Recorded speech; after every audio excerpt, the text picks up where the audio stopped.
During an emergency situation, you have the ability to declare an emergency, receive an emergency, and clear an emergency all on your P7200 portable radio.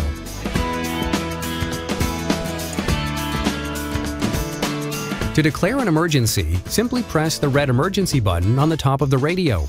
Once the button is pushed, a 3-beep emergency alert signal is sent to all other radios within the selected talk group.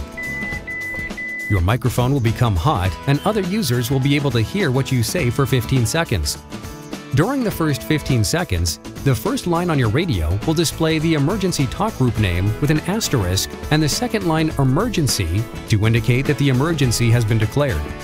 You should be aware that if your emergency attempt is unsuccessful, E-pend will flash periodically and a retry is queued for 10 seconds.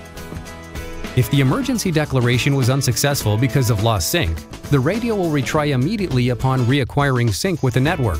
On each retry attempt, the radio will temporarily display E-retry.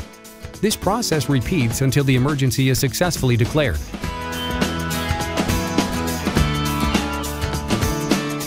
When another user activates the emergency button, the call will come through on your radio, providing you are on the selected talk group, and you will hear 3 short beeps.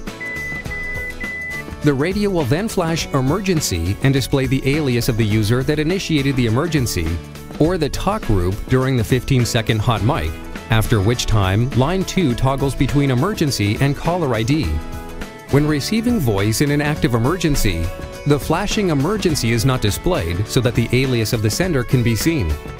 If your radio is set to no scan and the talk group on which the emergency is declared is not active, only the emergency tone is heard. You will not hear the initial open mic transmission. You will need to turn to the talk group on which the emergency was declared, indicated with an asterisk, to hear voice transmissions. Emergency calls may be cleared from the radio that declared the emergency. Emergency calls may also be cleared by a radio with supervisory privileges or from a dispatch console. To clear the emergency, first press the down option button on the side of the radio and hold it, and press the emergency button. Release both buttons when the emergency cleared tone sounds. You should know that not all radios are configured with the ability to clear an emergency, and if the radio is in stealth mode, clearing the emergency will cause the radio to exit stealth mode. If you have any additional questions or require further assistance, please review this video again or contact your agency radio administrator. You may also contact the PA-STARNet Radio Training Manager.